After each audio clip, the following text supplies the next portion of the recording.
Bless y'all, welcome back to REBD TV. I'm your host Suno, aka Jesse, and this is another episode of Movement is Medicine.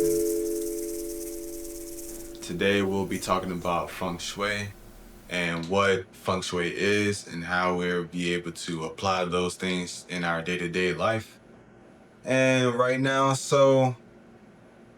what brought me to even want to even make this video was when I was talking about or doing the video for cleaning our tools.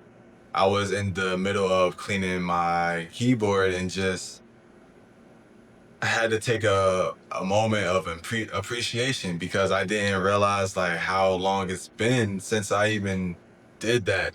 You know what I'm saying? So that was like, wow, all right, have that as a habit and as a practice. And it also inspired me moving and shifting our workspace, but also we since then changed our workspace again. So it was a lot of like just moving parts, and that's just how we can also see life as well, because sometimes life can be nice, sometimes it can be hectic and chaotic. Sometimes it can feel like we're not really moving at all. And sometimes we got a lot of motion. You know what I'm saying? So it's just those ebbs and flows of just life and being able to stay adaptable as well. So just like life, and not only we can apply these things indoors whenever we're in our workspace environment, in our home environment, just changing things around in our rooms. You know what I'm saying? We might just get used to walking in because we know where everything is. We get so used to seeing everything in its quote unquote place.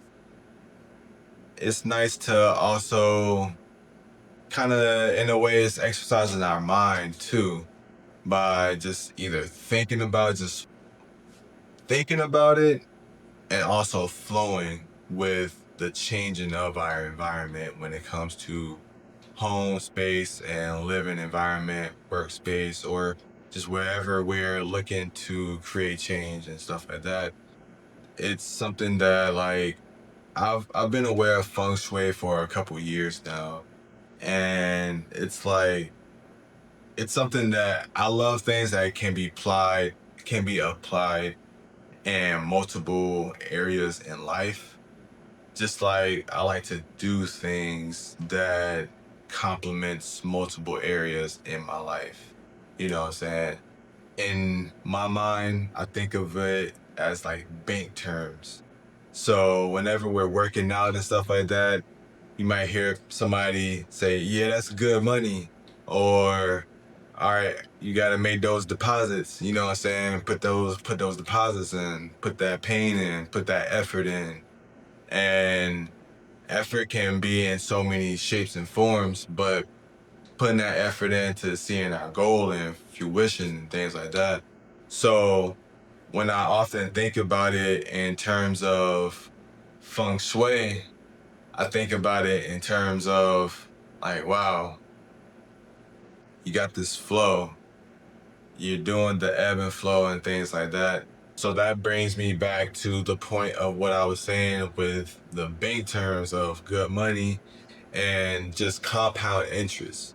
So doing those tasks that builds up compound interest in our lives, um, some things that's not just only beneficial for us, but it's also beneficial to other people, also to the environment. So when it's stepping outside of just the home or enclosed area, outside, when we talk about feng shui actually originated from China. This is an ancient Chinese tradition, but also just practice as well, or the word feng shui comes from the Chinese practice. But even further than that, we can think about it in terms of subtle energy.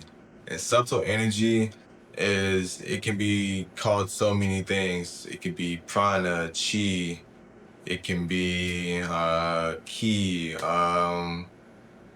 in science terms, you can look at it as atoms with protons and electrons and things like that. So it's different words, but all for the same thing.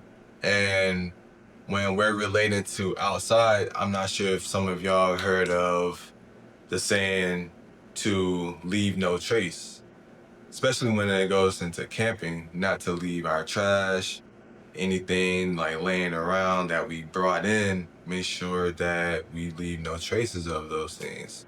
Take it back with us and throw it in the trash or burn it, you know what I'm saying? So, also, another thing, you can look at it as leaving a place better than where you came as well. So, those two things can also be applied to feng shui as well.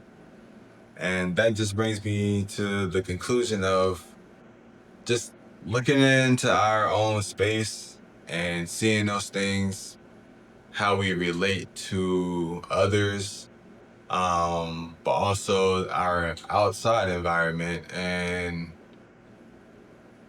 being able to have the openness and the willingness to observe, to listen with not only our ears, our eyes, our nose, um, and like I said, in essence, it's really just adapting and being able to listen to what our environment is telling us and how are we able to implement these things to bring benefit of harmony in our lives and things like that, you know what I'm saying?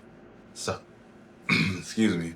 So yeah, take a look around and have fun just being creative and your expression as well. So that'll be all for this episode. And until next time, much love. Bliss.